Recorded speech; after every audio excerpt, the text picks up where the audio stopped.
Bismillah ar-Rahman ar-Rahim. Alhamdulillahi Rabbil Alameen wa salatu wa salamu ala Rasulillah. Question says, سائل يقول امرأة صامت صوم تطوع إلا أنه في الفجر من يوم الصيام شعرت بنزول دم على الرغم من أن العادة الشهرية قد انقطعت قبل يوم من يوم الصيام، فهل صيامها صحيح لأنها أمسكت حتى وقت الإفطار؟ There's a woman who performed voluntary fasts, extra fasts, additional fasts, sunnah fasts. And at Fajr time, on the day in which she wished to fast, she realized that there was blood coming from her, that she was bleeding, not a cut, meaning vaginally bleeding,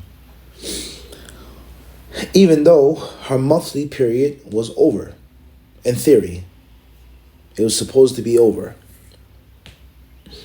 Her period had stopped the day before that day in which she was performing that voluntary fast. So the fast that she made, is it valid or not after she bled?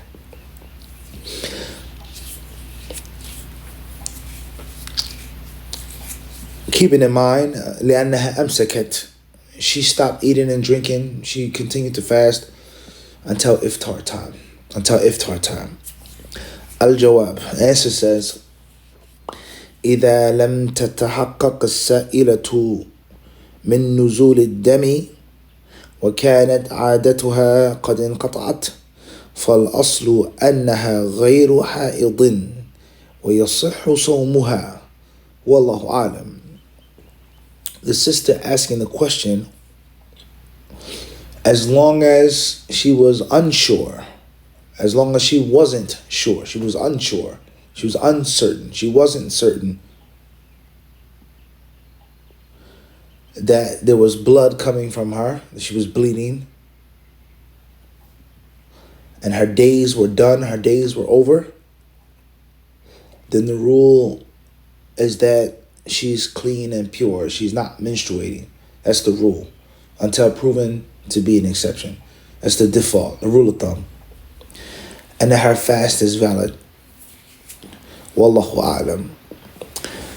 This fatwa was given by Shaykh Muhammad ibn Abdillah Subayyil, rahimahullah ta'ala. And I'm sure this problem many women suffer from with regards to the bleeding coming back. I'm supposed to be done and clean and pure, but I'm not sure. I saw something, it was a little bit, so on and so forth.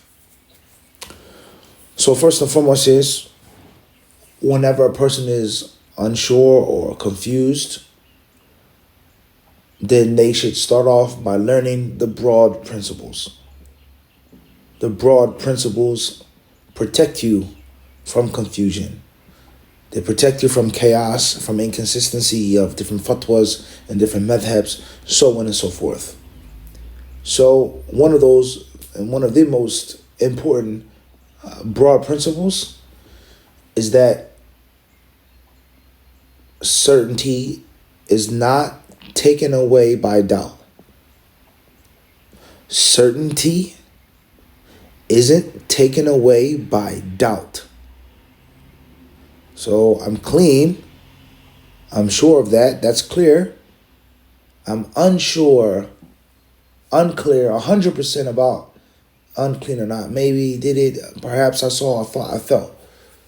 So you stick with that what you're sure of until strongly proven to be the opposite and the otherwise.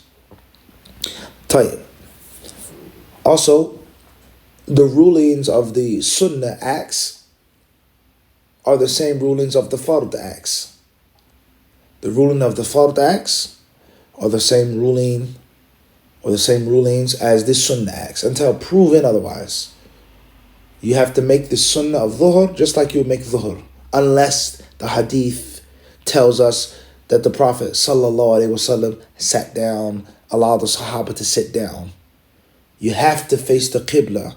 When you make witr, when you're traveling, unless the text shows us that the Messenger of Allah sallallahu turned away from the Qibla, or he was upon his she-camel, etc. So therefore, if it's valid for the voluntary fasts, then it's going to be valid for the mandatory fast. That's a principle. Another very important general principle is that once the days of menstruation are done, then a woman should stick with her being clean and pure until proven that her normal cycle has changed or evolved. And also the concept of a woman can menstruate, according to some scholars, for a certain amount of time. And there is no maximum or minimum of menstruation. And some of them say unless it goes past the majority of the month, so on and so forth. Are those things or those statements absolutely wrong? Or that's a long discussion.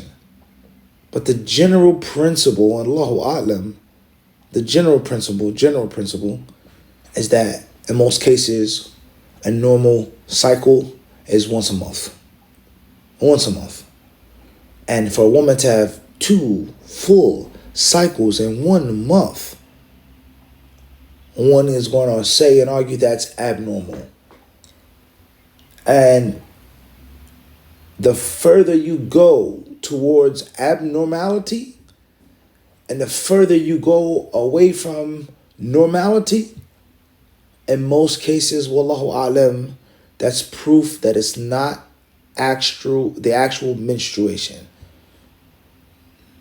The further you go away from it being normal, whether that's once, the amount of days, the nature, etc., and the closer you get to jumpiness, on, off, little, a lot, so on and so forth, in most cases, that's a proof that it's not the actual monthly cycle. Ittirab is just shaky and jumpy. It's inconsistent.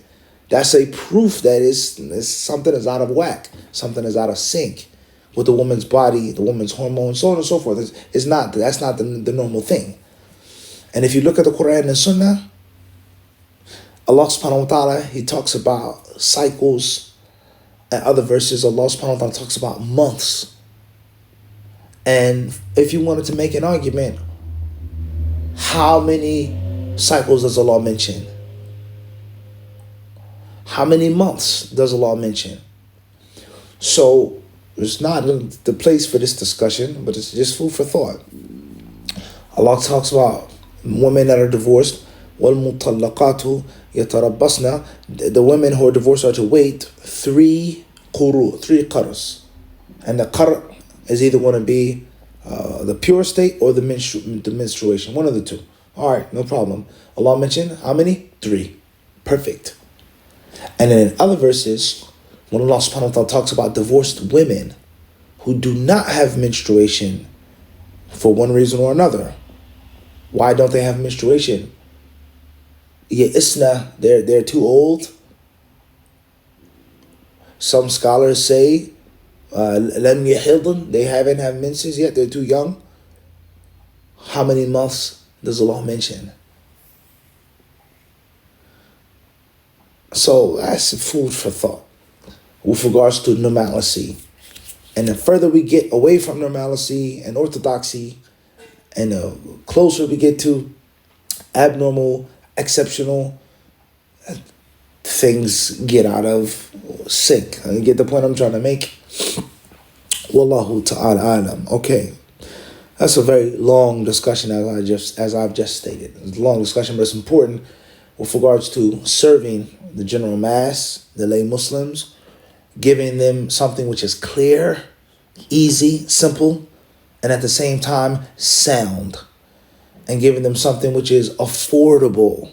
Everyone can't afford the intense, in-depth study. Every Muslim cannot afford the 5, 6, 7, 8 opinions in one madhab. Everyone can't afford these scholars. There's 7 levels to the madhab. The older, It's not going to work.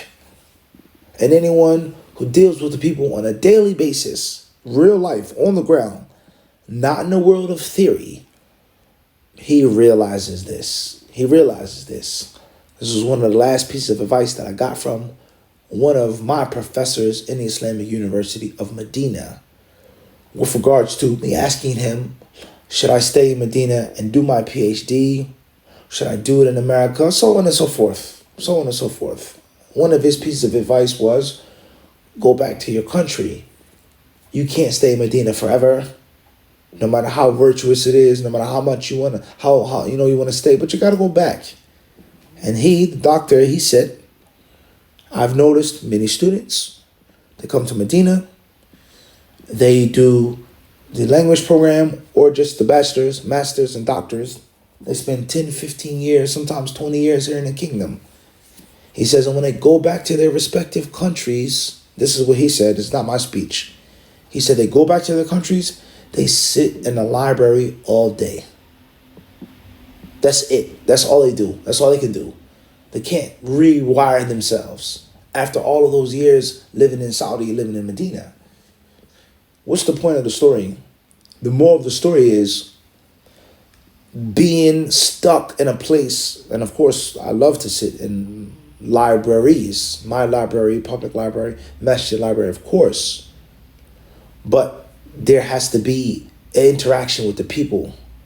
When you serve the people, you speak to people, you take the people's questions on a daily basis, weekly, monthly, and then it turns into years and decades, and you realize this is what the people are suffering from, dealing with. This is the reality on the ground, not at the headquarters, not at the palace or the chancellery or the parliament building, but you're actually dealing with the people on the street. People, the average person isn't going to be able to get this and understand this and this confusing, complicated, complex, hypothetical scenario madhab. It's not going to work. It's not going to work. And it's one of the reasons why people have so much aversion to knowledge and fiqh, unfortunately. So to make things easy and simple, understandable, palatable, as long as it's sound, not making things up, that's another extreme. So saying that a woman who has an abnormal menstruation, if she's divorced, then there's no period of time. If she doesn't have a normal cycle once a month, she may have a menstrual cycle once every 4 months. If she's divorced, then they'll say she has to wait 8 and 7 months in iddah. A year in iddah. How realistic is that? How feasible is that? And in most cases, wallahu alam, if she doesn't have a menstruation once a month, or she has one every 3 months or 4 months, how normal is that? And if it's that abnormal, then in most cases, something's off. No, doesn't matter. The madhab, this madhab, fulan, this one, he differed with him. There's 6 opinions in the one madhab. She has to wait 2 years in iddah. It's impractical. And there are many, many other issues with regards to menstruation on a daily basis that are impractical. And they aren't based off of clear, direct text from Kitab and Sunnah. That's a different story if they were. So that's a long discussion. That's part of a bigger problem. Everyone hopefully gets the point that I'm trying to make. Wallahu ta'ala alam.